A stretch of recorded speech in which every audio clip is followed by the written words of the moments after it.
Ya, selamat pagi. Saat ini saya jumpa lagi dengan saya Kris Setiadi dari Sedana Farm.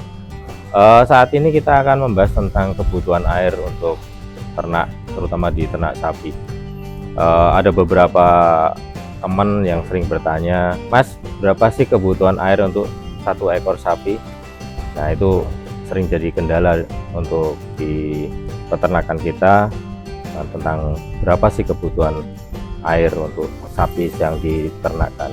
Jadi kita awal-awal kita harus mengetahui berapa sih kebutuhan untuk satu ekor sapi, terutama yang bobotan di sekitar 300 sampai 500 kilo berat badannya. Jadi kebutuhan untuk air itu di kisaran sekitaran 30 sampai 60 liter untuk satu hari untuk satu ekor sapi. Nah, untuk kebutuhan air itu kita untuk di Sedana Farm kita menyediakan terus-menerus ad libitum.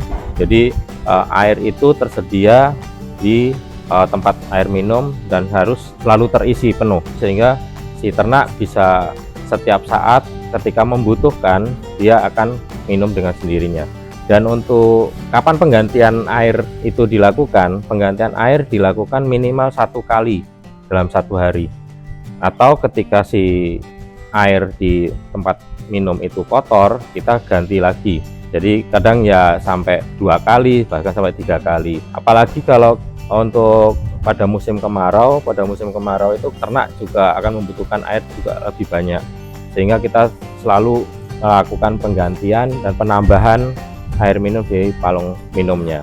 Ada yang bertanya, kalau kita sediakan terus-menerus, apakah sapi itu tidak minum terus sehingga dia sampai kembung? Enggak, ternak itu punya sensor di mana dia kapan dia butuh, kapan dia tidak butuh. Ketika dia membutuhkan, dia akan minum sesuai kebutuhannya. Ketika kebutuhannya sudah cukup, ya dia akan berhenti.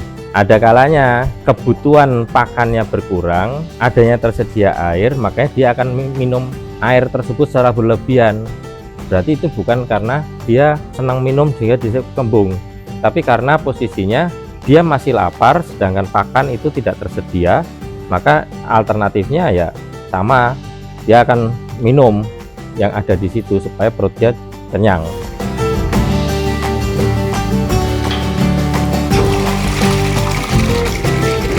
Ada beberapa yang bertanya lagi, Mas, kenapa sih sapiku tidak mau banyak minum? Padahal pakannya cukup banyak dan terus dia minumnya susah banget.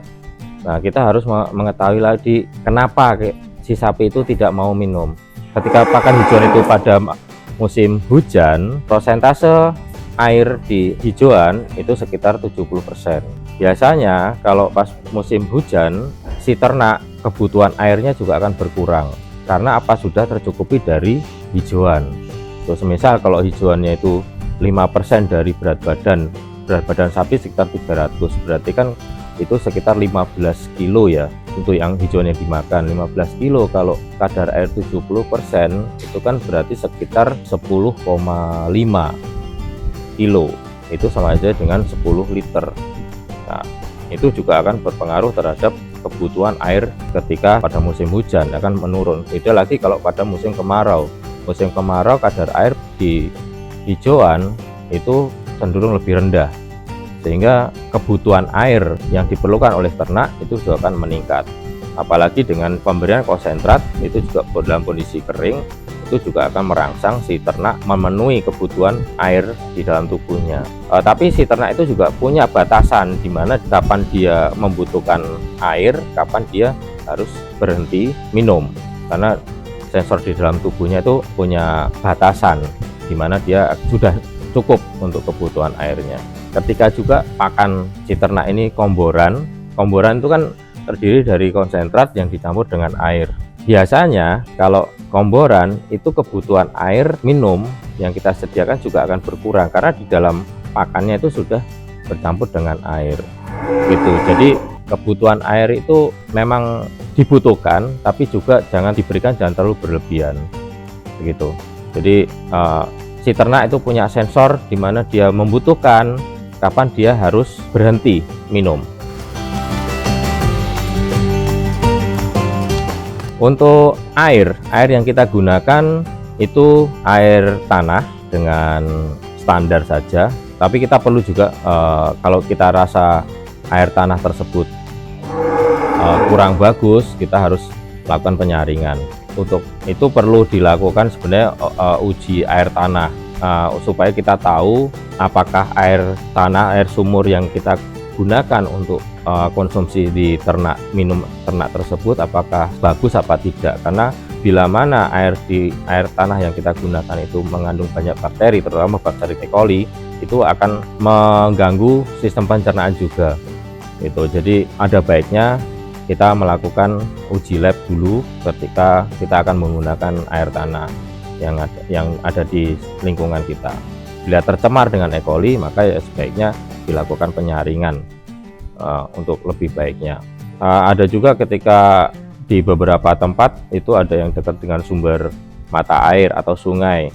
Nah, itu kita juga perlu waspada. Sungai itu kan berasal airnya dari mana-mana. Nah, itu perlu kita waspadai, tidak sembarangan kita harus menggunakan air sungai tersebut. Jadi sebaiknya memang air baku yang digunakan itu baik, tidak tercemar limbah, tidak tercemar dengan bakteri yang berbahaya untuk si ternak, dan ketersediaannya selalu ada. Bisa juga dengan kalau memang di daerah tersebut curah hujan sangat rendah, kita bisa menggunakan juga air hujan yang kita tampung di bak penampungan dan kemudian kita berikan nanti setiap hari ke ternak sesuai kebutuhannya.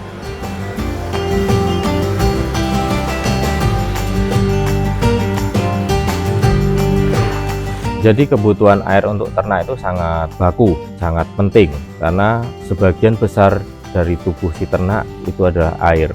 Bila air itu tersedia terus, si ternak akan tumbuh dan berkembang dengan baik. Namun apabila kebutuhan air ternak itu tidak tercukupi, maka ternak juga akan mengalami gangguan dalam pertumbuhannya. Bisa terjadi dehidrasi sehingga menyebabkan kematian. Sehingga kebutuhan air itu sangat penting untuk kebutuhan hidup ternak selain pakan. Bila ternak itu kekurangan cairan, kekurangan air, maka ternak akan mengalami dehidrasi sehingga bisa menyebabkan kematian. Maka dari itu kita harus selalu menyediakan air untuk air minum ternak itu sepanjang waktu, dan kita ganti air itu setiap hari minimal 1 kali dalam 1 hari, sehingga si ternak itu dapat mendapatkan air yang segar untuk memenuhi kebutuhannya. Sekian dan terima kasih.